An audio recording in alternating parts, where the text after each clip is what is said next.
Welcome back to section 15.4, and we're going to continue talking about the mean absolute deviation. So what information do you need to find the mean absolute deviation of a set, and what is the mean absolute deviation? So what do I need to calculate the mean absolute deviation? Well, I need the mean, and then I need the number of numbers, right? Well, I need that for the mean, the number of numbers, and then I need the distance each value is from the mean. Okay, so now let's calculate. Let's find the mean. So the mean here, when I add up all those values and divide by 1, 2, 3, 4, 5, 6, 7, 8, when I calculate that, I get 40. So now I'm going to say, okay, how far is 31 from 40? 9, that's 1 from 40, 3, 8, 1, 2, 6, 6.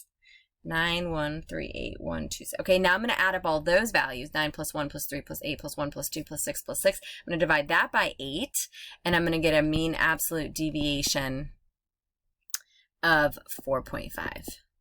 So what information do I need to find the mean absolute deviation? The absolute deviation of each data value. The absolute deviation of each data value. I do need to know the absolute deviation, how far that deviates.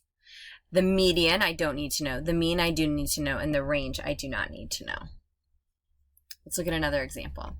On a statewide test graded on a 10-point scale, the 7th graders at School A had a mean score. So School A had a mean score of, I believe that is 7.5. Let's see if I can uncrop. Where are we going here? There we go. Mean score of 7.5 and a MAD of 1.2. And at School B, they had a mean score of 8.5 and a MAD of 1.1. Discuss what these numbers tell us. All right. Well, the difference in the mean, right? So on average, School B performed better. Right, their average performed better by 1 point. And the difference in the mean is pretty large, right? The difference in the mean is large. It's 1 point compared to the difference in the MADs. Let's look at the difference in the MADs. The difference in the MADs is 0.1 point. So there's a really big difference, right? How many MADs is that? That's like 10 MADs. That's a difference of 10 MADs, right? Because 0.1 times 10 is 1 point. So that's a difference of 10 MADs. That's pretty significant. So we can be pretty confident that on average B performed better.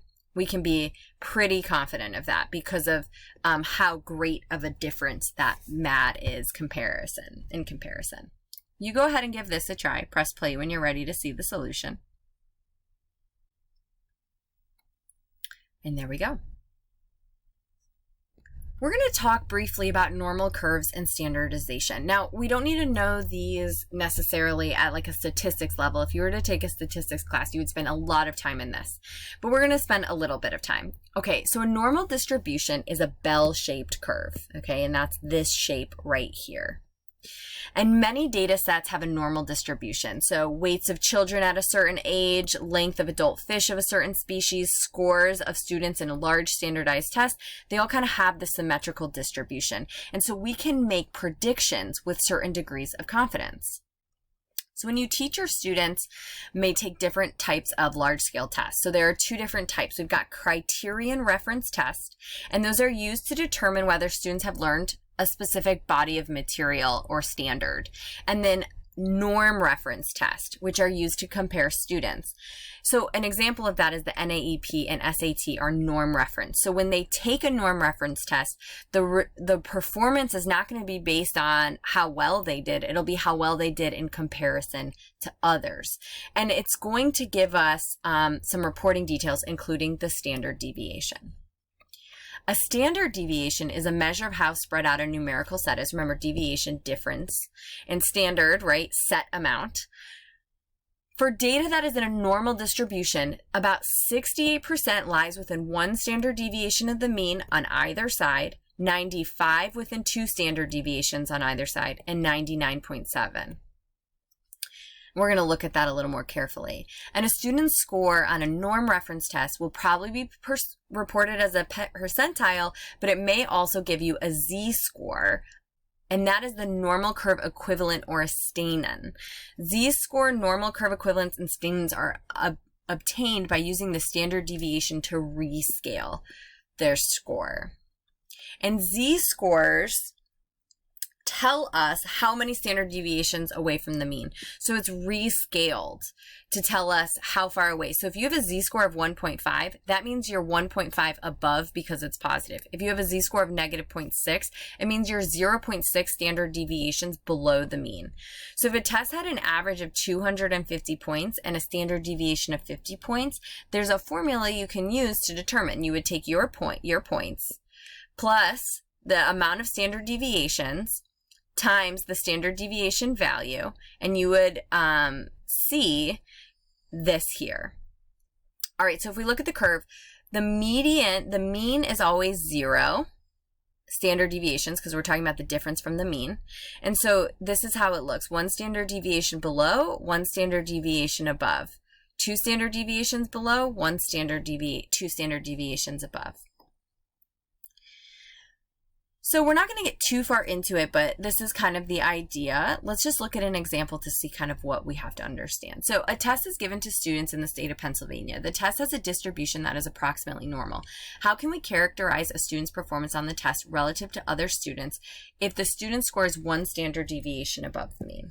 Okay, so we're always going to draw a curve for these to make sense of them.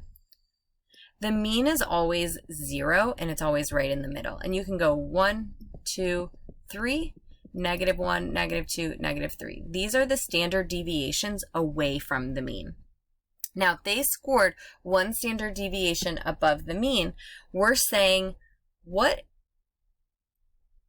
is their percentile? We want to characterize their performance. How can we characterize their performance on this test relative to other students?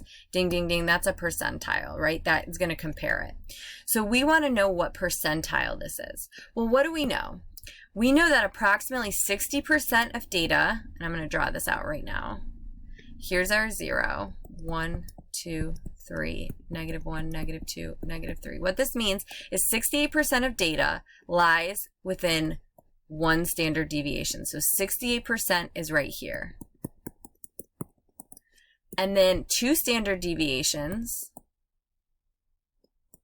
so including all of this, is 95% of the data. And 3 standard deviations, so all of that, all of this is 99.7%. These little tails here, these little bits, these are very little amounts of data if 99.7% is covered most there.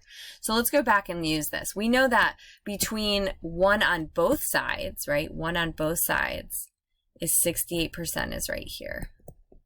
Well, I can say that I know that this is cut in half, right? It's symmetrical. So just this side here, if they're both 68%, then this side is going to be 34%. All right, so if I could figure out what the rest of this whole side is, then I could determine how they did in comparison. And so what do I know about the mean and the median in a standard normal distribution? I know that it's cut in half, so 50% is below this point here. So if I were to add it up, 50% plus 34%, someone who scored 1 standard deviation above the mean scored better. This is 85% of the data. So they scored better than 84% of others. What about a student's score who is 2 standard deviations below the mean? 1, 2, 3. -1, -2, -3. So 2 standard deviations below the mean is right here. All right, so what do we know about this? Well, we know that from 2 to 2, this whole thing is 95%. This whole section is 95%. All right. Well, what do we know about, well, here maybe we're going to talk about how they did lower. Maybe not who they did better than, but who did better than them.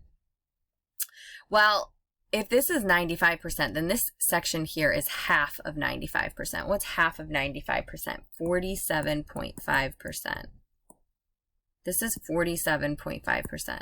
Well, how much is this whole tail over here? Well, we know that it's with the mean, so it's got to be 50%.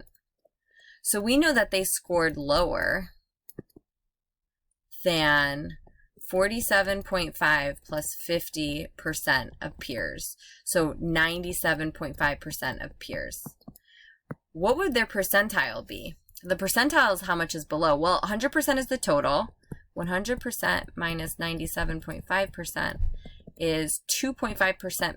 So they are in the 2.5 percentile.